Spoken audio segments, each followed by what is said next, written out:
सरकार मेरे दिल में मोहब्बत है आपकी, सरकार मेरे दिल में मोहब्बत है आपकी, सरकार मेरे दिल पे इनायत है आपकी, सरकार जान क्यों ना लुटाऊं मैं आप पर, सरकार मेरी जान नमानत है आपकी, सरकार मैं बुरा हूं बहुत ही बुरा मगर सरकार बख्शवाना तो आदत है आपकी, सरकार मेरे दिल में मोहब्बत है आपकी, सरकार मेरे दिल पे इनायत है आपकी, सरकार आज आपको नाते सुनाऊंगा, सरकार आज घर मेरे दावत है आपकी, सरकार मैं बुरा हूं बहुत ही बुरा मगर सरकार बख्शवाना तो आदत है आपकी, सरकार पुल सिरात पे तशरीफ लाइए, सरकार लाज रखिए ये उम्मत है आपकी, सरकार पुल सिरात पे तशरीफ लाइए, सरकार लाज रखिए ये उम्मत है आपकी, सरकार उस दयार में जावे दफन हो, सरकार जिस दयार में तुरबत है आपकी, सरकार उस दयार में हम सब की मौत हो, सरकार जिस दयार में तुरबत है आपकी।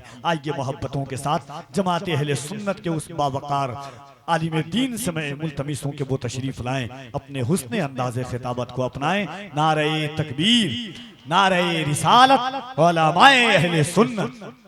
इस वक्त इस्लाम मजहब दुनिया में इस हैसियत से पहचाना जा रहा है कि मुसलमान जालिम और जाबिर है। इस्लाम का मानने वाला दुनिया में सबसे बड़ा झूठा, सबसे बड़ा जालिम, सबसे बड़ा बेईमान दुनिया की निगाहों में इस वक्त है।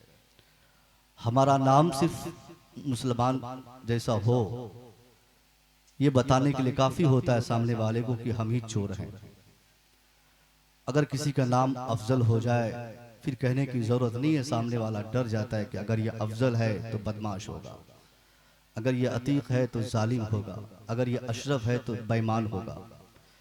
हमने दुनिया को न जाने किस तरीके से अपनी शनाख्त इस ज़माने में बताई है, जिसकी बुनियाद पर दुनिया आज हमसे जो सीखना चाहिए था दुनिया नहीं सीख पा रही है। एक जिम्मेदारी के तहत हमने कलमा पढ़ा था, कलमा पढ़ने के बाद मुसलमानों की जिम्मेदारी होती है उस कलमा की तबलीग करने की, न कि ये कि आप उस कलमे के ताल्लुक से सिर्फ ये गुमान करें कि हम मुसलमान हैं, बाकी सारा काम गैर मुस्लिम का आपसे हो। आपका किरदार, कैरेक्टर दुनिया के सामने इस हैसियत से पेश हो, आप वसूलों की बात करें और उस पर अमल न करें तो बेकार है। दुनिया के जितने भी मज़ाहिब हैं उन तमाम मज़ाहिब के मानने वाले जो भी है, मैं ये समझता हूँ कि दुनिया का हर मजहब अपने मानने वालों के किरदार से दुनिया में मुतारफ हुआ है। आपका वसूल क्या है, आपका ज़ाब्ता क्या है, कुरान क्या कहता है, दुनिया को इससे बहुत ज़्यादा मतलब नहीं है। दुनिया को इससे बहुत ज़्यादा मतलब है कि आप करते क्या हैं, आप रहते कहाँ हैं, आप बोलते क्या हैं, आप सोचते क्या हैं, आपके दुनिया में आने का आपका मकसद क्या है। इसी की तशहीर इस्लाम के पैगंबर सरकार दो आलम सल्लल्लाहु अलैहि वसल्लम ने अपनी ज़िंदगी में, अपने किरदार से 63 साल ज़िंदगी में वक्त वक्त पे आपने तब्दील करके दुनिया को अपने किरदार को दिखाया था। 63 साल में 40 साल जब मेरे मुस्तफ़ा जिस अरब के रेगिस्तान में आप जिन लोगों के बीच में बगैर इंफॉर्मेशन के, बगैर किसी को बताए हुए कि मैं कौन हूँ, मेरी आमद का मकसद क्या है, मैं क्यों आया हूँ, मैं क्या चाहता हूँ, मैं क्या करना चाहता हूँ, मेरा इंटेंशन क्या है, मेरा इरादा क्या है, मैं आगे क्या प्लानिंग करता हूँ आगे की, ये कुछ भी आपने किसी को नहीं बताया। फिर भी 40 साल तक मेरे नबी उसी माहौल में रहे। मगर सरकार दो आलम की जिंदगी के सिर्फ 23 साल हिस्सा इस हैसियत से आपने गुजारा कि आपने कहा कि मैं नबी हूं, तुम नमाज पढ़ो, तुम रोजा रखो, तुम ज़कात दो, तुम हज करो। सोचने और समझने की बात है कि जिस इस्लाम के पैगंबर ने अपनी जिंदगी के बेशतर हिस्से में आपने किसी को अपने आप को नबी साबित करते हुए भी आपने नहीं कहा, अपनी अहलिया से भी नहीं कहा कि मैं नबी हूं। सिर्फ इंसानियत का पैगाम इस्लाम के पैगंबर ने अपनी 40 साल की उम्र में तक देता रहा। आपने 40 साल तक जिस इस्लाम के पैगंबर ने जिस इंसानियत और मानवता का पैगाम अपने किरदार से दुनिया के सामने पेश किया था, उसी पैगंबर के हम कलमा पढ़ने वाले हैं, जिसने नमाज का पैगाम दिया, जिनकी लाई हुई नमाज बहुत खूबसूरती से हम पढ़ते हैं, बहुत शौक से जिनके बताए हुए हज और ज़कात और रोजे पर हमारा अमल होता है। मगर हम ये भूल जाते हैं, नमाज बाद में आई, रोजा बाद में आया, हज बाद में वजूद में आया, ज़कात का हुक्म बाद में आया। उसी पैगंबर ने 40 साल तक अरब में रहकर जिस किरदार को दुनिया के सामने पेश किया था, आज के जमाने में उसी किरदार को पेश करने की जरूरत है। तबलीग का एक मेयार है साहब, अपने को निछावर करना, अपने को डाल देना गड्ढे में। आप अगर मुबल्लिग हैं, तबलीग करना चाहते हैं, तो तबलीग से पहले इसलिए कहा जाता है कि बुजुर्गों के अंदाज को देखा जाए। ये ना कि मशीन गन लेकर तकफीर की गोली चलाते फिरे, ये काफिर वो काफिर, ये नाजायज वो नाजायज, इसकी जमात में तू आया, तू इसकी बोली बोलता है, तू उसकी बात करता है, तू इसका मानने वाला है, तू उसका जानने वाला है। यही बांट चाल के हमने तफरीक का जो रास्ता हमवार किया है, जिसकी बुनियाद पर आज किरदार के एतबार से हम कहने को तैयार नहीं कि हम मुसलमान हैं, क्योंकि हम दूसरे को मुसलमान समझते ही नहीं है। जरा ये जो कुफ्र की जो तलवार हमारी गर्दन पे लटकी रहती है, हम लोग हमेशा तकरीर करते हैं, बहुत डरे रहते हैं कि पता नहीं तकरीर के बाद अभी घर पहुंचने से पहले वीडियो में आ जाए कोई मुफ्ती साहब फतवा दे दे कि जो जाओ तुमने क्या ऐसी बात किया, कैसी इत्याद की तुम बात करते हो। नहीं, हमको इत्याद की जरूरत नहीं, हम तो उसके दुश्मन है, हम तो उसके मुखालिफ है, हम उनको अपनी कुर्सी पर नहीं बैठाएंगे, हम उनको अपने घर नहीं बुलाएंगे, हम उनको सलाम नहीं करेंगे, और जो सलाम करेगा हम उनके निकाह को दोबारा पढ़ाने का हुक्म देंगे, हम उनकी शादी को नाजायज करार देंगे। यही इन्हीं सब चीजों में हमने अपनी जमात को बांट कर, हमने अपनी जमात की जो कुव्वत की रीढ़ की हड्डी थी उसे हमने कमजोर कर रखा है, जिसकी बुनियाद पर आज हम अपने समाज को ये बताने के काबिल नहीं कि आज पूरी दुनिया में 140 करोड़ से ज्यादा हमारी तादाद है। तादाद के एतबार से साहब हम इतने कमजोर भी नहीं है जो आज लोग बोलते हैं कि हजरत खामोश रहिए, यहाँ सब लोग मिलजुल के रहते हैं, आप बोल के जाइएगा बिला वजह गिरफ्तारी हमारी होगी, आप बवाल मचाइएगा परेशानी हमें मोल लेनी पड़ेगी, आप तो नजराना लेकर घर चले जाइएगा मगर दिक्कतों का सामना हमें करना पड़ेगा। वजह पूछी जाती है कि साहब क्यों परेशानी होगी, जवाब मिलता है इसलिए कि हमारी तादाद कम है। हम कहते हैं साहब किसने आपसे सिखा दी, किसने बता दिया कि आपकी तादाद कम है। पूरी दुनिया में अमली एतबार से अगर किसी मजहब के मानने वालों की तादाद सबसे ज्यादा है, वो कोई और मजहब नहीं, वो मजहब इस्लाम है जिसके फॉलोवर्स की तादाद सबसे ज्यादा है।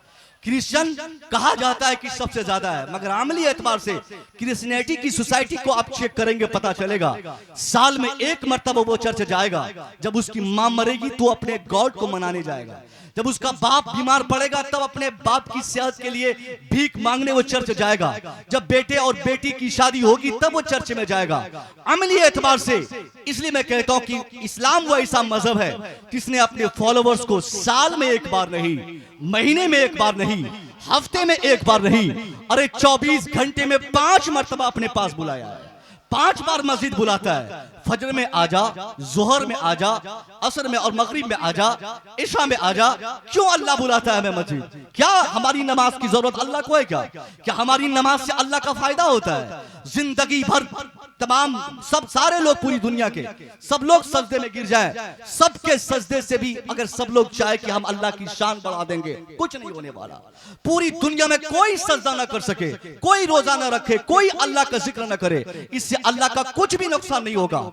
इसके नुकसानात, इसके फवायद, सारी चीजें हमारी जात से है। हम पढ़ेंगे तो हमारा फायदा होगा, हम नहीं पढ़ेंगे हमारा नुकसान होगा। मगर अमल का तरीका तो इस्लाम जिस तरीके से बताया है कि 5 बार हमारे पास आओ। क्यों? जो आदमी 5 बार रब की बारगाह में अपने को पेश करेगा, जाहिर है 5 बार अपने खालिक की बारगाह में जाने वाला इंसान वो हमेशा ये सोचेगा, फजर के बाद जोहर से पहले वो हमेशा एक कदम वो ऐसा बढ़ाएगा कि अभी अगर मैं गलती करूंगा तो फिर तो मुझे 2-4 घंटे के बाद अल्लाह की बारगाह में जाना है, कैसे मैं अपना चेहरा दिखाऊंगा। फिर जोहर की नमाज पढ़ के वो आदमी अगर चोरी करना चाहेगा, चोरी से पहले उसका दिमाग फैसला करेगा, नहीं मैं चोरी नहीं करूंगा, चोरी मना है। इस्लाम ने मना किया है और मैं नमाज असर के लिए जाना चाहता हूं, इसलिए नमाज असर से पहले वो आदमी गलत रास्ते से अपने कदम को हटा लेगा। इसलिए अमली एतबार से इस्लाम ने 5 बार अपने मानने वालों के लिए लाजिम करार दिया कि तुम हमारे पास आओ, अगर बालिग हो, होशियार हो तो हमारे यहाँ आओ, मस्जिद में आओ, अल्लाह को याद करो, नमाज पढ़ो, ताकि तुम दिमाग से, दिल से, जिस्म से, हर एतबार से पाक रहे। मगर यहां हमने क्या बना दिया इस्लाम को साहब? हमने आज के जमाने में ड्रामा की जगह बना दिया है। कोई कहने को नहीं कि साहब आपकी जमात के हैं। पहले तो कहा जाता था कि आप मुसलमान है कि नहीं, मगर आप मुसलमान नहीं पूछा जाता, अभी पीर का नाम पूछा जाता है। अभी खानका के ताल्लुक से सवाल होता है कि आप किस खानका से जुड़े हुए हैं। अगर सामने वाले की खानका में इनकी खानका मैच कर जाए तो कुर्सी, सलाम, मुसाफा, मुआनका सारी चीजों की उम्मीद की जाएगी। थोड़ी सी भी अगर गुंजाइश अगर उसमें मैच में ना हो, मुनासबत ना पाई जाए, तनासुब ना हो, तो अब कहां सिर्फ खानका के तफर्रुक की बुनियाद पर अब वो हमारा दुश्मन हो जाता है। उसका पीर अलग, तो अब हमारा ताल्लुक उससे नहीं। अब सुन्नी होना तो दूर की बात है, वो तो मुसलमान भी हम उसको नहीं समझते। गुफ्तगू अगर काम की हो रही है तो इशारा फरमाए, वरना चेंज भी कर दूंगा। यानी हमने क्या किया है, हमने पीरों के नाम पर, हमने खानकाहों के नाम पर, हमने अपने समाज को बांटकर जो तोड़ा है, इसी टूटे हुए समाज का नतीजा है जो आज खौफ हमारे दिल में है, जो आज हम लोगों से कहते हैं कि हजरत मत बोलिएगा, मत वरना हम पिटाएंगे, मत बोलिएगा। अरे साहब, आप अपने गांव समाज के गैर मुस्लिम भाइयों को इस्लाम तो बताइए ना सही। अब उसको एक दिन इस्लाम समझा के देखिए, उनको इस्लाम बता के देखिए। इस्लाम ने जो पैगाम दिया है, इस्लाम ने जो फरमान जारी किया है, इस्लाम के पैगंबर ने 40 साल में जो आपने किरदार दुनिया के सामने पेश किया है, सच बोलने का किरदार, शराब से दूर रहने का जो तरीका, समाज को साफ करने का जो तरीका आपने बताया, बीवी से मोहब्बत की बात, माँ से मोहब्बत के आदाब, माँ और बाप की खिदमत का जो तरीका आपने जो 40 साल बताया, उस पर हमारा अमल कब होगा? नमाज हम पढ़ लेते हैं, रोजा हम रखते हैं, हज हम करते हैं, ज़कात भी हम देते हैं, मगर 40 साल तक मेरे मुस्तफा ने जिन चीजों पर बाज़ाब्ता प्रेशर डालकर अपने करीब रहने वालों को आपने सिखाया, उन पर हमारा अमल जब तक नहीं होगा, अल्लाह की कसम सही इस्लाम हम अपने दुश्मन को बता नहीं पाएंगे। हमारा दुश्मन हमारे दुश्मन नहीं, हमारे गैर मुस्लिम भाई कह सकते हैं उनको। गैर मुस्लिम भाई को आज भी इस समाज में इस्लाम का मतलब पता नहीं है। उनको पता नहीं कौन सा टीवी वाला बता दिया कि इस्लाम का मतलब जिहाद होता है, इस्लाम का मतलब बंदूक होता है, इस्लाम का मतलब तलवार होता है, इस्लाम का मतलब गर्दन काटना होता है, इस्लाम का मतलब बीवी को तलाक देना होता है, इस्लाम का मतलब बीवी को छोड़ना होता है, इस्लाम का मतलब बेटी को सताना होता है। नहीं नहीं नहीं नहीं, इस्लाम का मतलब तलवार नहीं। हम अपने सामने वाले को बताएं, अपने समाज के दूसरे अफराद को बताएं कि भाई साहब, आपने किसी टीवी वाले से सुना होगा कि इस्लाम का मतलब आतंक होता है, इस्लाम का मतलब खून रेज़ों को फरोग देना होता है। वो टीवी वाला आपको गुमराह कर दिया, आप मिसगाइडेड हो गए, आपको गुमराह किया गया। इसलिए अब अगर इस्लाम आपको समझना है तो हम अपने सामने वाले को समझाएं, अपने पड़ोसी को बताएं कि इस्लाम का मतलब वफादारी है, इस्लाम का मतलब अच्छाई है, इस्लाम का मतलब नजाफत है, इस्लाम का मतलब सदाकत है, इस्लाम का मतलब सच्चाई है, इस्लाम का मतलब किसी की आबरू को बचाना है, इस्लाम का मतलब बीवी के हुकूक को देना है, इस्लाम का मतलब बेटी के हुकूक को देना है। ये इस्लाम का मतलब है। और ये हम कब उनको बताएंगे? हम अपनी किताब खोल के नहीं बता सकते, हम कुरान की आयत पढ़ के नहीं बता सकते, हम हदीस मुस्तफा की गर्दान करके नहीं बता सकते। हदीस मुस्तफा पे अमल करेंगे तब सामने वाला समझेगा, कुरान की आयतों पे अमल करेंगे तब सामने वाला समझेगा। हम मुसलमान होकर अपने समाज को गंदा रखेंगे तो सामने वाला तो यही नहीं कहेगा कि मुसलमान का मतलब गंदगी है, मुसलमान का मतलब नजाफत नहीं, गंदगी है। आज हमने अपने समाज को कहां कैसा किया?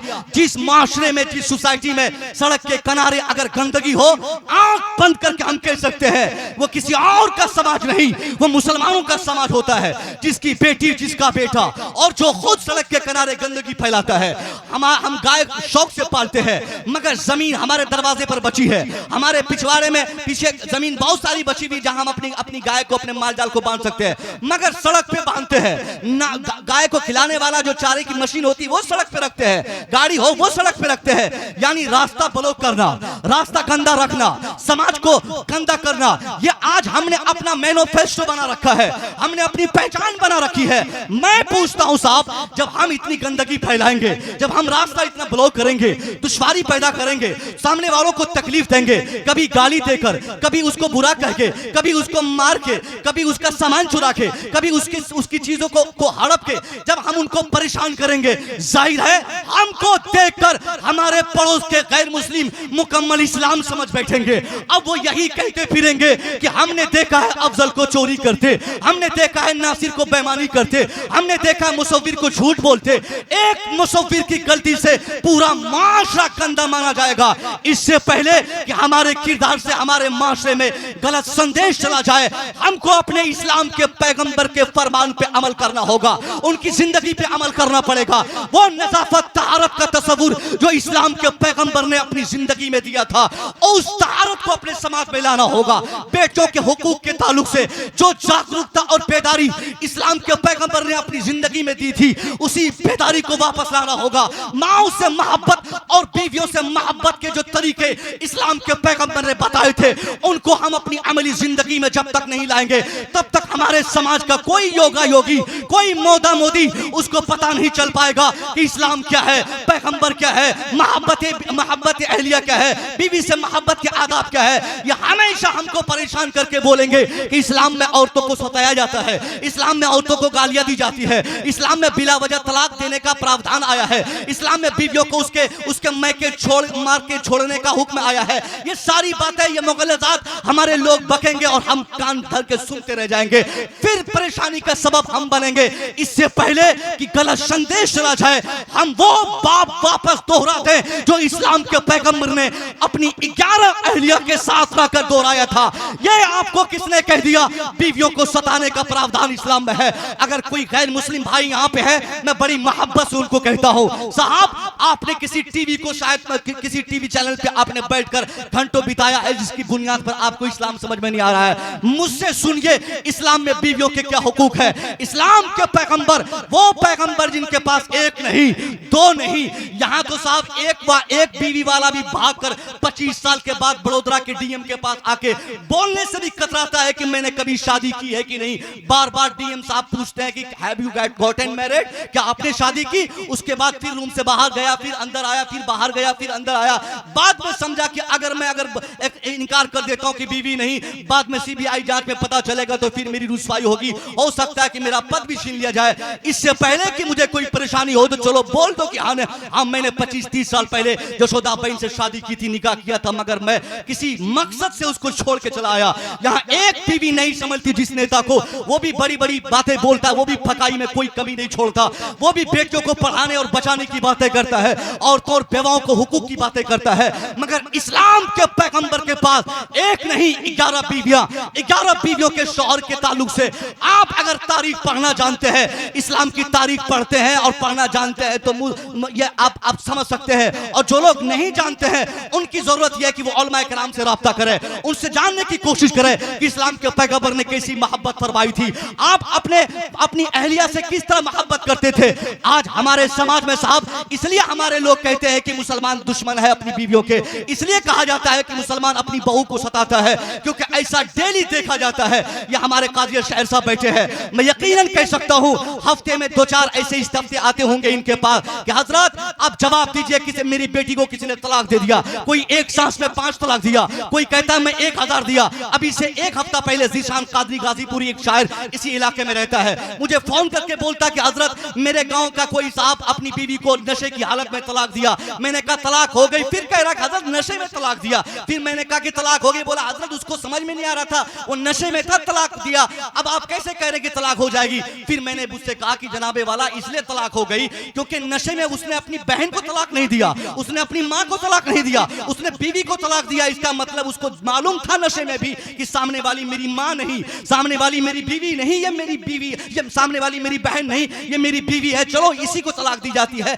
इसी को हम तलाक देंगे। अब वो कैसा नशा, कैसा बोतल, कैसी शराब, कुछ नहीं, वो इसका मतलब वो ख्याल में तलाक दिया है। मैंने भी बताया, पता चलता हर इलाके में साहब ये नौसत आ गई है, तलाक दे दो, मार दो, पीट दो। पहले तो शौहर मारता था, आज तो ससुराल वाले सब लोग हाथ चला देते हैं, देवर अलग पीटता है, उसका शौहर पीटता था, उसके बाद आज ये ससुर भी पीट रहा है, और उसकी सास वो ऐसी भद्दी भद्दी गालियां देती है, डोम की बेटी, चमार की बेटी, फकीर की बेटी, इन सारे जुमलों से हम अपनी बहू रानी को जो अज़ियत देते हैं, जिसकी बुनियाद पे हमने रास्ता गैरों के लिए छोड़ दिया, गैरों को ये बताने में, ये बोलने में आसानी हो गई कि इस्लाम का यही संदेश, इस्लाम का यही पैगाम, इस्लाम का यही पैगाम है जो इस पर ही मुसलमान अमल करते हैं। मैं ऐसे सास ससुर से कहना चाहूंगा, हाँ, आज तक जो हमारे उलमा बयान फरमाए हैं कि माओ के कदमों के नीचे अल्लाह की जन्नत है, माओ के कदमों के नीचे अल्लाह की जन्नत है, इसका मतलब ये नहीं कि टोटल अल्लाह की जन्नत माओ के कदमों में है। न बीवी के पास कुछ, न बेटी के पास कुछ, न बहन के पास कुछ, न समाज के पास कुछ नहीं साहब। अगर माँ से मोहब्बत में अल्लाह की जन्नत मिलती है, माँ की मोहब्बत में अल्लाह अपनी जन्नत गिफ्ट करता है, तो बीवी के प्यार में भी अल्लाह की जन्नत है, बीवी से मोहब्बत में भी अल्लाह की जन्नत है। माओ की अजमत के ताल्लुक से बारहा हम सुनते और सुनाते आए हैं कि माओ को तकलीफ न दी जाए, माओ को न परेशान किया जाए, वालिदैन को उफ तक न कहा जाए। वालिदैन की मर्जी पर लब्बैक कहना होशियार और वफादार लड़कों की पहचान है। एक जन्नती बेटा अपने बाप के हुक्म की तामील के लिए वो हमेशा खड़ा रहता है। ये सारी बातें हम सुनते आए हैं, मगर ये भी सुनने की जुर्रत हम करें कि जहां माओ की अजमत इस्लाम के पैगंबर ने बताई है, अमली एतबार से उसी पैगंबर ने बीवी की अजमत पर भी खुल के गुफ्तगू की है, उसी पैगंबर ने भी बीवी से मोहब्बत के आदाब बताए हैं। आप एक मर्तबा सैयदा आयशा से फरमाते हैं, ए आयशा पानी पी रही हो? आयशा, आयशा आधा पानी पीना, मुझे भी प्यास लगी है, बचे हुए आधे गिलास को मुझे देना, आयशा मुझे प्यास लगी है। सैयदा आयशा आधा गिलास पानी पी ली, बचे हुए गिलास को आपकी बारगाह में लाई का हुजूर लिया जाए, पीजिए पानी। सरकारे दो आलम उस गिलास को अपने होठों के करीब ले गए, छोड़ दिया, आपने पिया नहीं और बहुत देखने लगे चारों तरफ। जब गिलास में अब अपनी आंखें दौड़ाए तो सैयदा आयशा घबरा गई कि ये क्या हो रहा है, सरकार क्या चेक कर रहे हैं, लगता है गिलास का पानी जो है वो साफ नहीं है, कुछ गिर गया है। आप घबरा कर पूछती, सरकार आप क्या देख रहे हैं? अगर मैं आपकी जबान में बोलूं तो आप क्या निहार रहे हैं, क्या गौर से तलाश रहे हैं? सैयदा आयशा घबरा कर सवाल करती है, सरकार फरमाते हैं, आयशा तुम नहीं समझ पाओगी। फिर सैयदा आयशा प्रेशर बढ़ाई, हुजूर बताइए कि आप क्या तलाश रहे हैं, आप क्या खोज रहे हैं?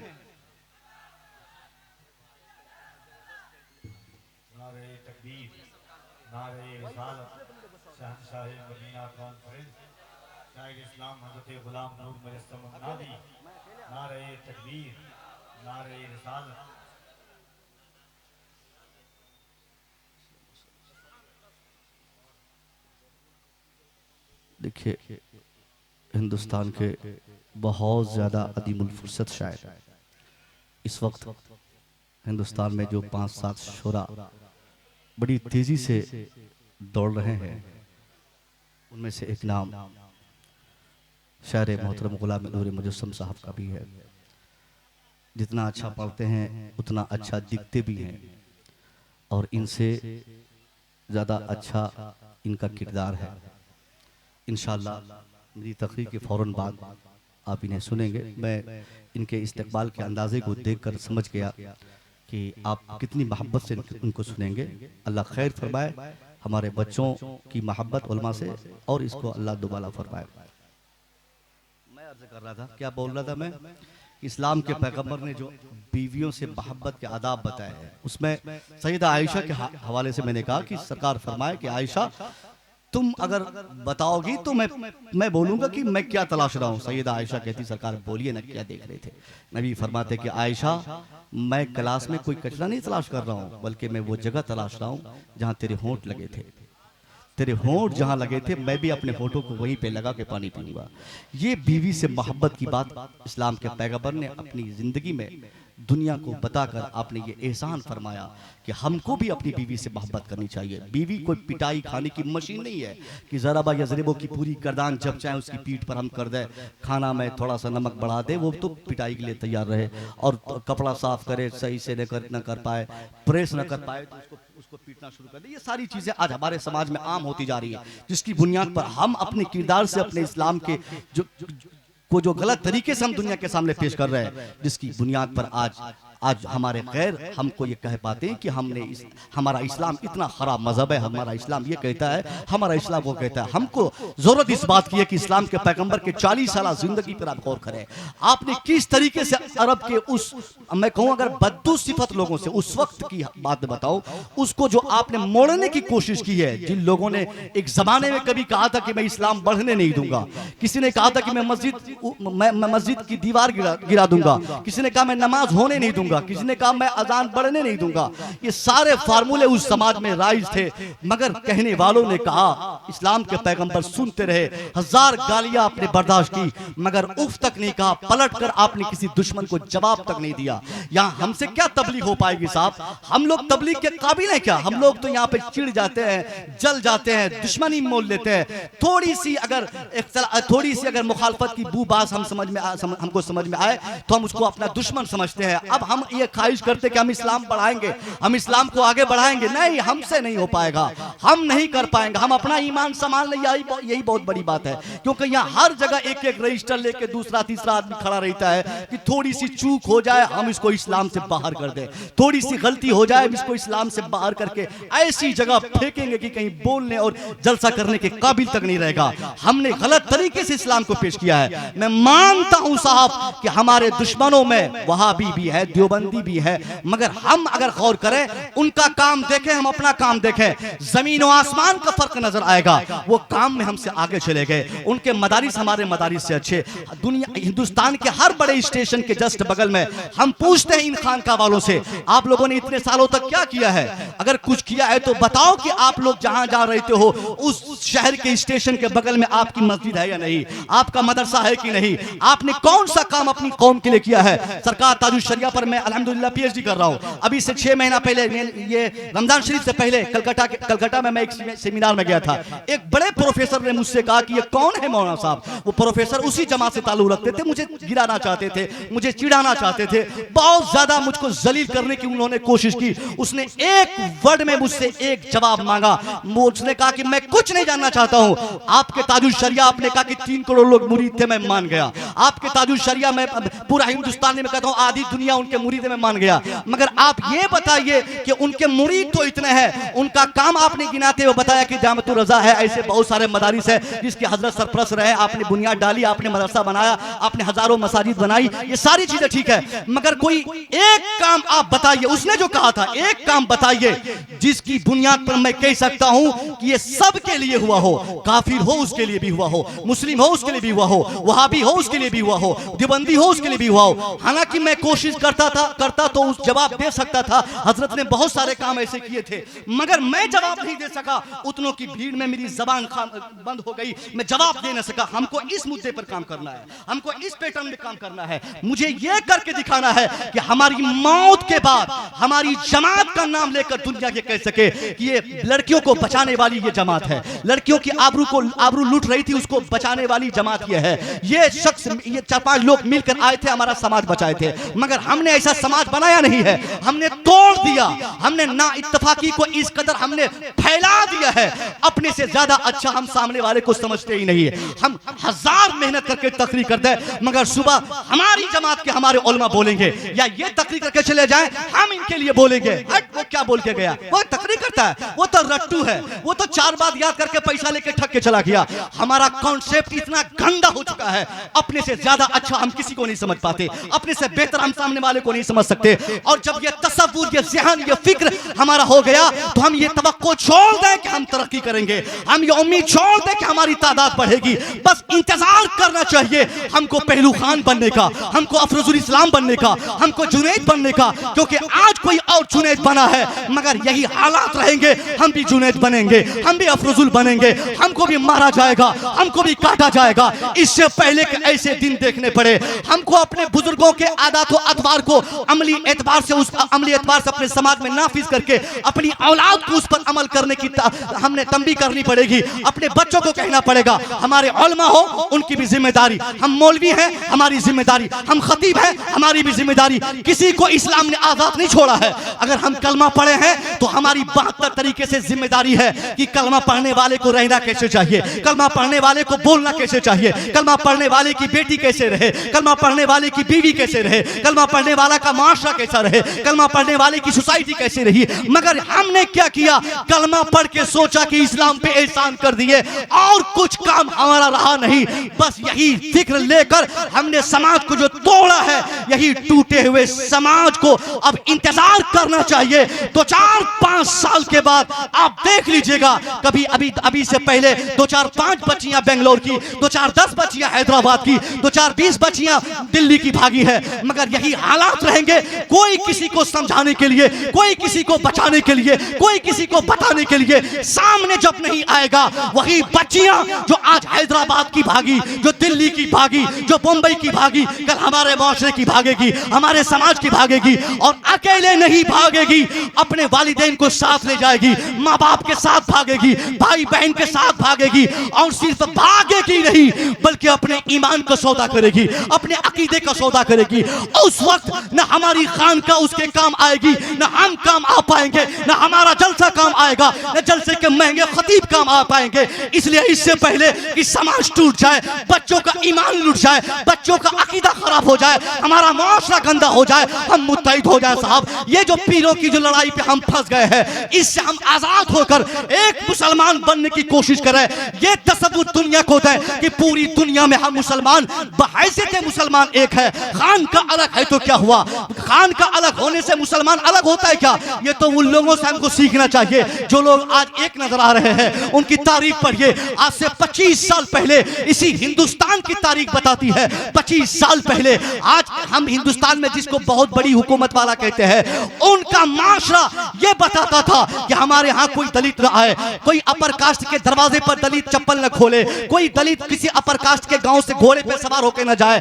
जिनके समाज में अपर और लोअर की बातें होती थी, ऊंच नीच का फार्मूला राइज था, वो आज मुत्तहिद होकर दुनिया की सबसे बड़ी ताकत की कुर्सी, हुकूमत की कुर्सी पर वो काबिज है। सबसे ज्यादा विधायक उनके पास, सबसे ज्यादा मिनिस्टर उनके पास, सबसे ज्यादा सीएम उनके पास, सबसे ज्यादा अफसर उनके पास, सबसे ज्यादा डीएम उनके पास, सबसे ज्यादा एसपी उनके पास। यानी किनके पास? जिनके समाज में आज से 25 साल पहले ऊंच नीच की बातें होती थी, जिनके समाज के, जिनके पुजारियों ने आज तक जिनके गॉड्स को डिटरमाइंड और फिक्स करके साबित नहीं कर सका कि कितने खुदा है। कोई आया सामने बोला 1 है, कोई दूसरा आया बोला 2 है, तीसरा आया बोला 5 है, चौथा आया बोला 100 है, पांचवा आया बोला 1000 है।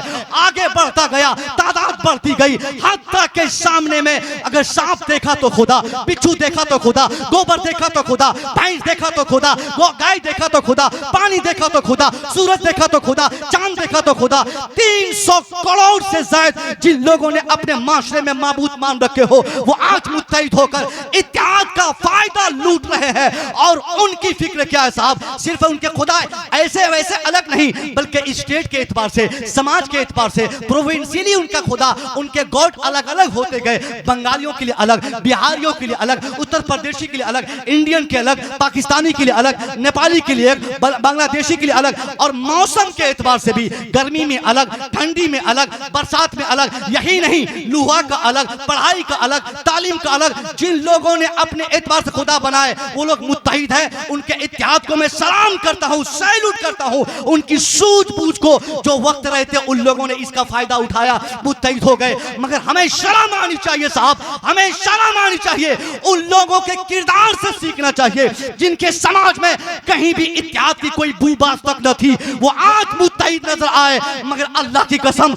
मुसलमान चाहे बिहारी हो, मुसलमान चाहे बंगाली हो, मुसलमान चाहे गुजराती हो, मुसलमान चाहे मराठी हो, मुसलमान चाहे इंडियन हो, मुसलमान चाहे अफ्रीकी हो, मुसलमान चाहे अमेरिकी हो, एक ही जवाब देगा। अगर बंगाली से पूछेंगे हु इज योर अल्लाह, तेरा खुदा कौन है? बिहारी से पूछिए हु इज योर अल्लाह, तेरा खुदा कौन है? बिहारी राज्य के एतबार से बंगाली से अलग है, इंडिया वाले पाकिस्तानी से मुल्क के एतबार से अलग है। यानी मुल्क के एतबार से, जात के एतबार से भेदभाव हमारे समाज में होता है। नस्ल के एतबार से भेदभाव है, रंग के एतबार से भेदभाव है, बोली के एतबार से भेदभाव है, ममालिक के एतबार से हम अलग है, हम राज्य के एतबार से एक दूसरे से मुख्तलिफ है। मगर इस इख्तिलाफ के बावजूद बावजूद मुसलमान होना चाहिए। अगर वो अफ्रीका के जंगल में रहे या व्हाइट हाउस अमेरिका में रहे, वो मुसलमान होगा।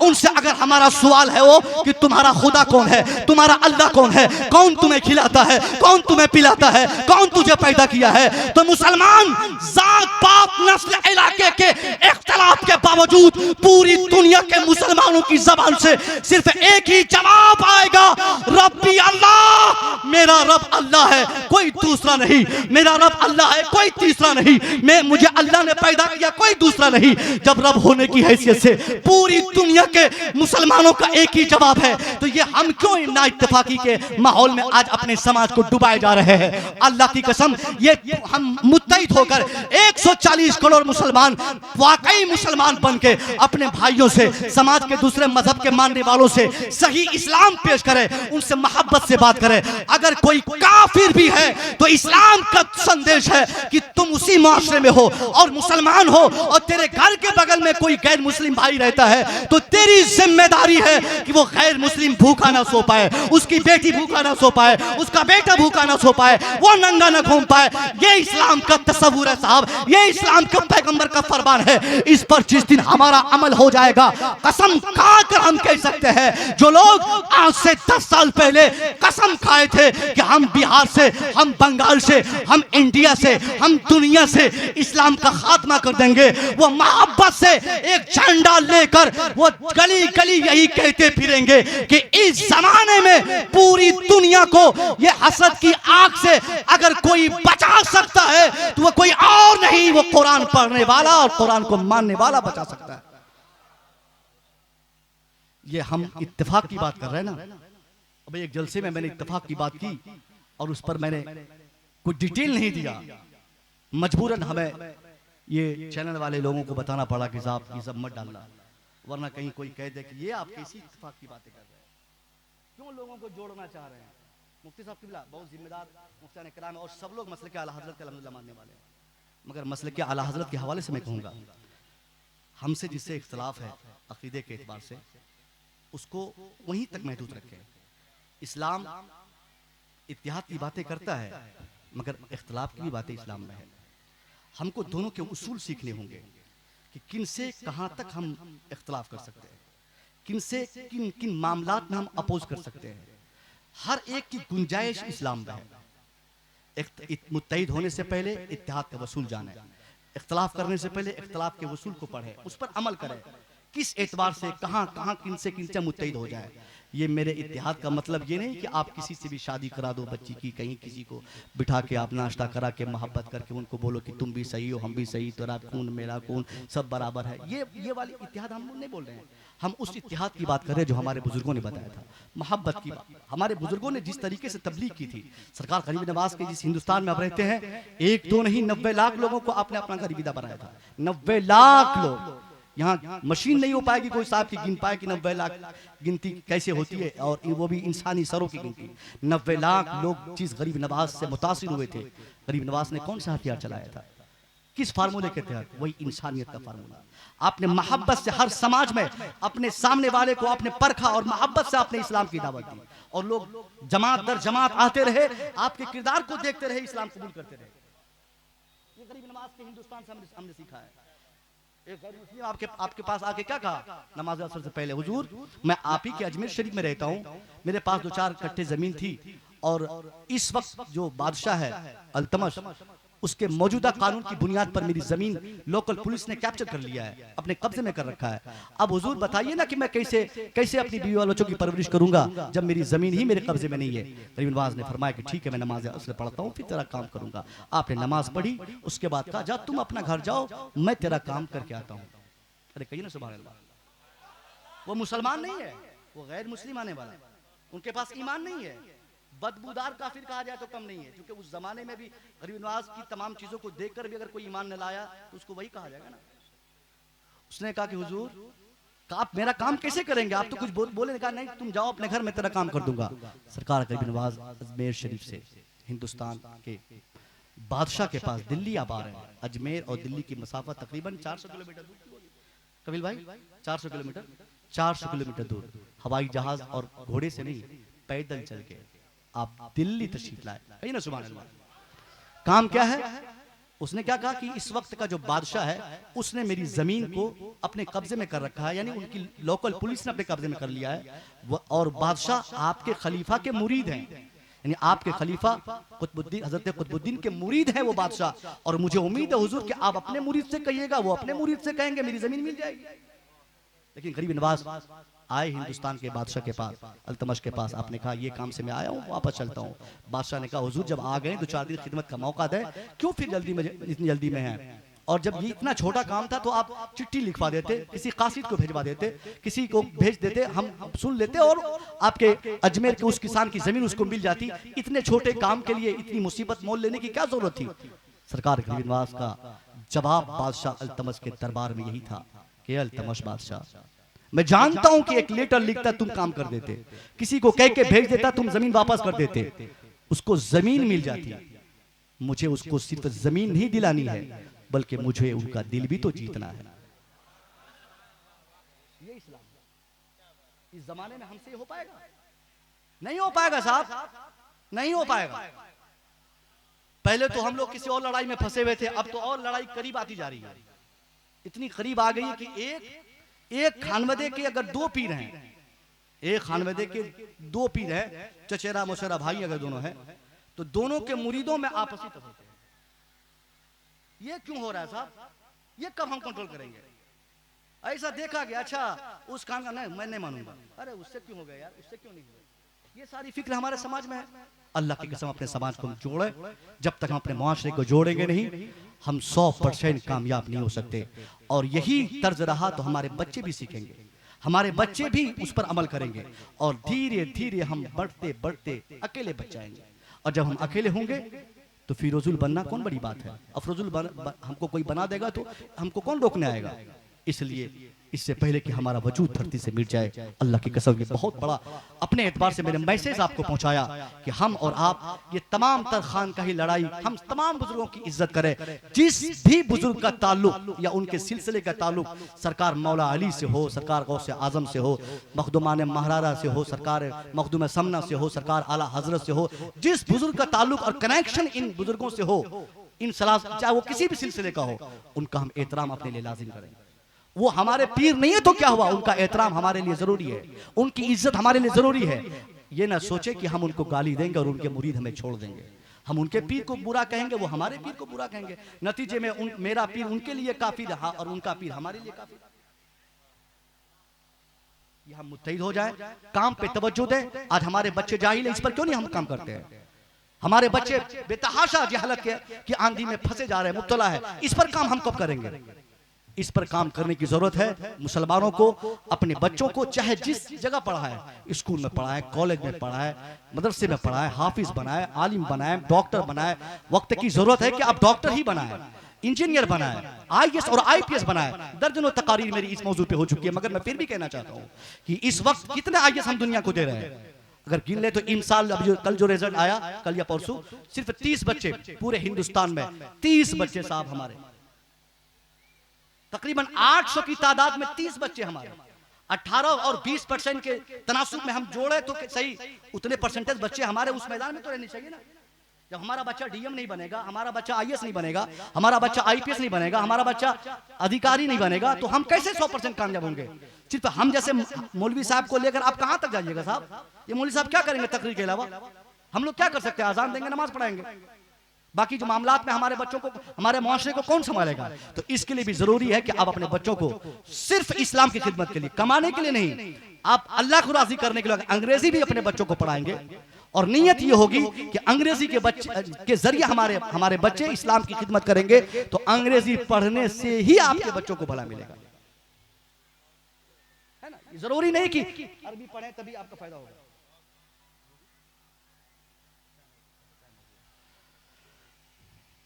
वक्त तो वैसे ही बहुत कम मुझे मिला था और मिलता ही अक्सर, और ख़ास तौर पर हमारे गुलाम नूर मुजस्सम भाई की तरह आवाज़ रखने वाले शायर जब आ जाते हैं तो प्रेशर खतीबों पे बहुत ज़्यादा पड़ जाता है। फिर कितनों अच्छी बातें बताई जाए फिर भी कोई असर नहीं पड़ने वाला है। वैसे भी सबका टाइम ख़त्म होता है, सबका टाइम आता है। मैं यही कहता कि मैं माइक पकड़ लिया तो 2 घंटा मैं ही बोलूँगा, यही संदेश आपके लिए है। यकीन है करें आप कि जब आप और हम इन चीज़ों पर अमल करेंगे, अल्लाह की कसम बुनियादी तौर पर हम कामयाब हो जाएंगे। और जब हम बुनियादी तौर पर जब तक हम कामयाब नहीं होंगे, तब तक अपने माशरे में हमको कामयाब नहीं समझा जाएगा। अस्सलाम वालेकुम।